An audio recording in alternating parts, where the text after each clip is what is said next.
What's going on, guys? Welcome to another episode of U4 to Your Eternity, Season 2. This is episode 10, and with me, as always, I have Blue Spade. Um, yeah, it seems like we're gonna continue with this whole transition period with I guess Fushi trying to learn his new abilities in I guess the interesting new ways.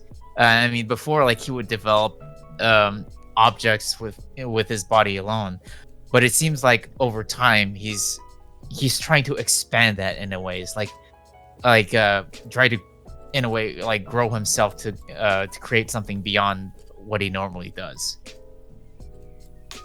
Yeah, now basically he's able to just kind of like fuse himself with things and create large objects. Basically, like anything he can create. Yeah, Um, yeah, but but it. I mean, before that, he ends up running into like a girl and his brother in a tent, and he notices that he feels that they're on the verge of death of sorts. So he tries to buy them off. From whatever this trader guy is. But of course, he's unable to purchase them. So instead, he sneaks in the middle of the night and frees them both.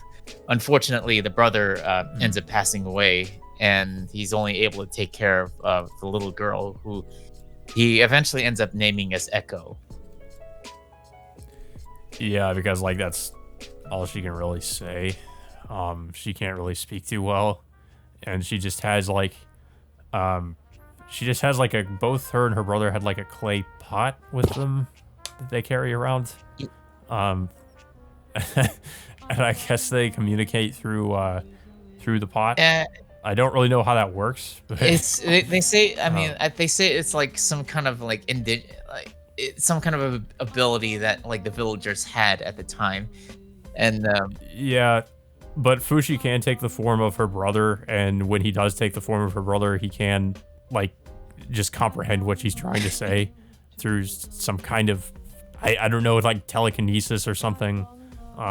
He can just see what's in her mind and then know what she's trying to say. yeah, we find out that her village wasn't completely destroyed by the knockers, and only her and her brother survived before they were caught Yeah. into the slave trade or human trafficking business, whatever it is.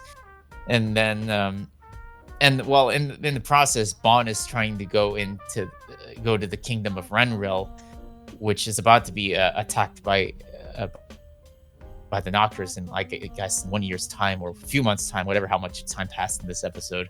But of course, he's unable to get the help from the Queen to commit to any sort of evacuation. Instead, they're willing to stay and fight the Knockers however they can. Yeah, they pretty much think that they're going to be fine and they don't need the extra help. Um, and the first place that the knockers are going to most likely attack is some kind of a moat or something they have. Um, and basically, yeah, Vaughn is trying to negotiate with them and trying to say like, you do need help. But yeah, it doesn't really seem to. I don't know. It doesn't really seem like it goes anywhere. Yeah. At least so far. And supposedly Bond mentions that he supposedly heard of like some other immortal people that Fushi can meet in the country of Renrel. So he goes off. Fushi goes off with Kahaku, while Bond goes out back home to his kingdom to, I guess, summon some reinforcements to help out Renril and in several months' time before the attack. And so Fushi and Kahaku end up traveling over in the meantime to Renril, I guess to talk to the queen or whoever.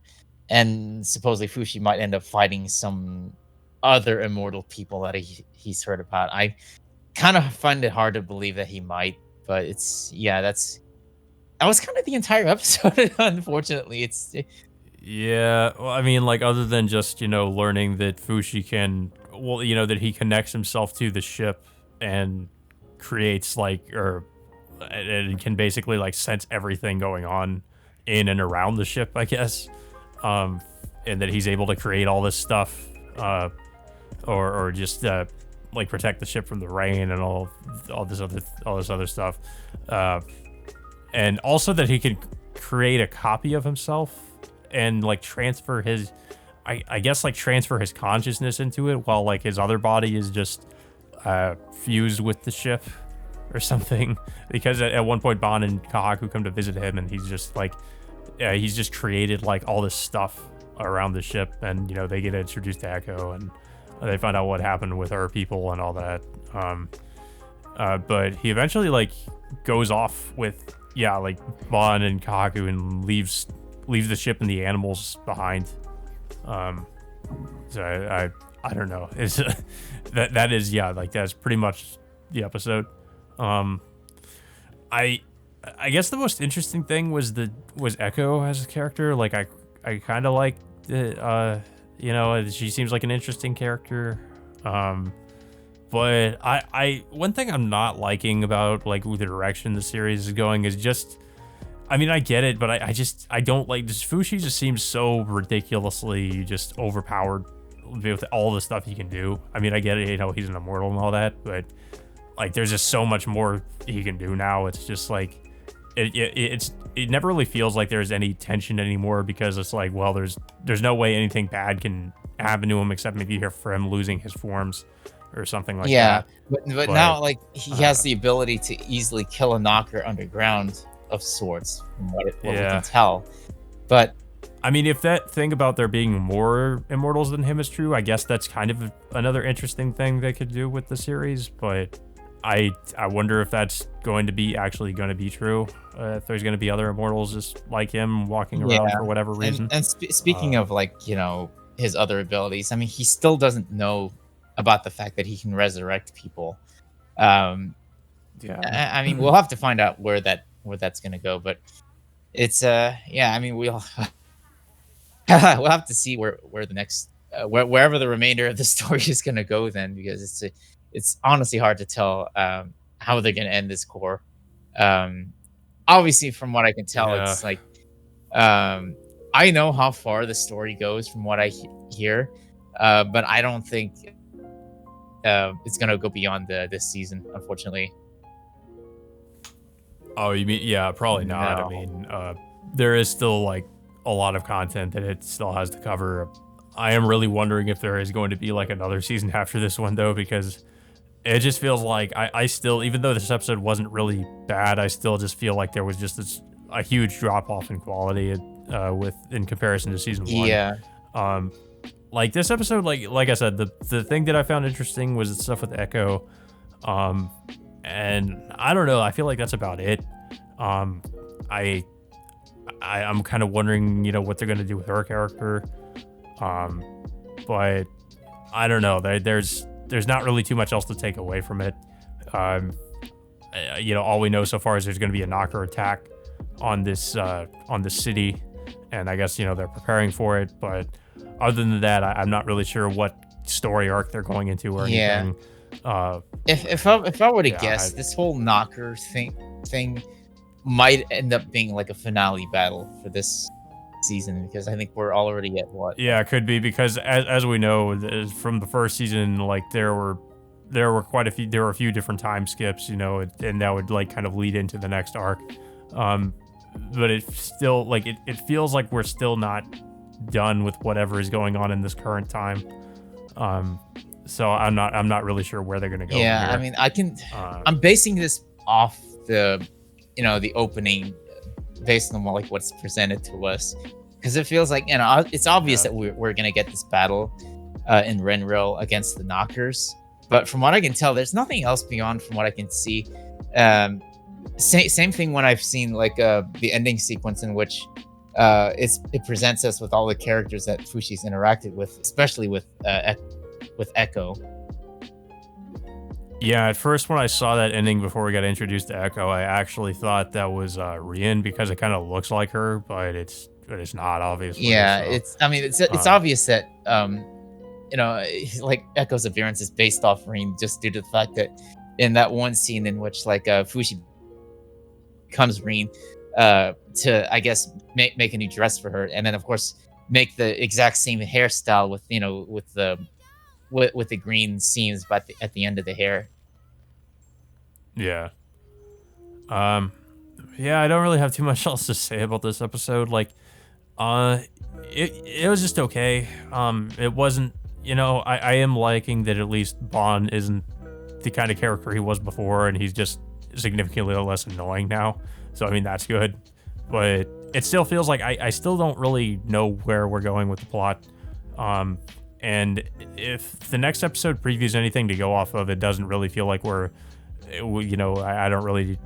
It doesn't feel like we're going to be getting into into a new plot or story arc in that either. Like I don't know, but I don't know. Do you have any, I don't know if you have anything else to say about the episode. I feel like we're just gonna continue with this whole transition thing before it heads on to this final battle against the Knockers. Honestly, like I don't know. This entire season is presented in such a weird way. It's hard for me to really stay invested as I did back in the first season. I think it's just a few problems, really. It's just like the characters aren't as interesting. The pacing has been kind of weird, and the story is just like it feels kind of like it doesn't know where it's going. And also just Fushi especially like recently with Fushi getting all these ridiculous abilities, it's kind of started to just kind of take me out of it. Really, it's like okay. Because like I mentioned, it feels like there's no real tension anymore because of all the stuff that Fushi can do. So I don't know, unless they find some way to introduce tension into the story again. Yeah, somehow. and also the fact that the Knockers themselves aren't really much interesting antagonists themselves, just due to the fact that their only sole goal is just to exterminate humanity to free their souls. Not to mention the fact that Hayase's descendants are helping Fushi, which is a contrast. Because I really did appreciate Hayase potentially being, such a hated villain for Fushi, but now with her being gone and her descendants just wanting to help Fushi in a way, it's just I don't know how I feel about that. It's just, I don't know. Yeah, it just feels weird. I mean, at least if you had them as stay as villains, it would have been a little bit more interesting because we have not just the Knockers to deal with, maybe like Hayase's descendants to deal with.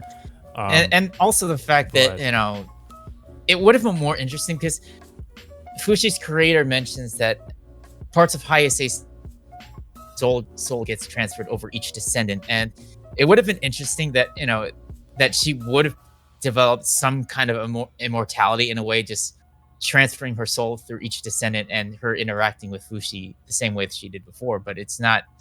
I don't know. It just doesn't feel the same way as it did back in the first. Well, season. It would make sense for her character too, because she's completely obsessed with Fushi and she would want to be with him forever. Yeah, it's just the obsession, within each descendant. It just feels more weird now than it did before. Especially with how Kohaku, tried. I guess in a way tried to get himself with Fushi with Corona's form, which is awkward at times in a way. Yeah, well, and then they tried to make it so that Fushi was starting to understand love and affection, but it feels like they kind of dropped that. They kind of forgot about it because Fushi never really thinks about it again. No, I mean that would have been an interesting way to develop his character, because he's never really felt that kind of emotion before. Get into a relationship, get into a natural relationship with somebody, and I mean we've seen it deal with loss, but with the way they're handling the storyline with him gaining new abilities, expanding it beyond to what it is right now, essentially almost making it into a potentially a godlike figure in the show. Yeah, that's what it feels like right now. That's pretty much the level he's at, which is why I say he feels really overpowered. It's like he is pretty much almost on the level of a god. Yeah. But yeah. So I guess that being said, guys, until next time, we will see you all later.